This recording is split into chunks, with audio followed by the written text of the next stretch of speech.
ertalabdan to kechgacha na oqibatni, na ibodatni, na savob ish xayolingda yo'q. Simu zar yig'ish bilan ovorasan. Oqibatni ham yig'ishtirib qo'yding.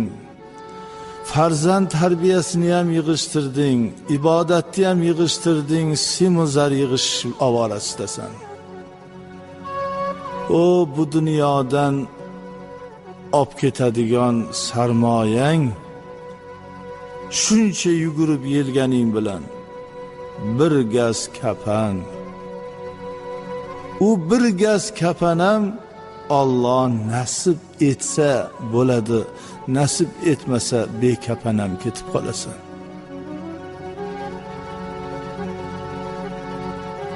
Qarang, janozalarda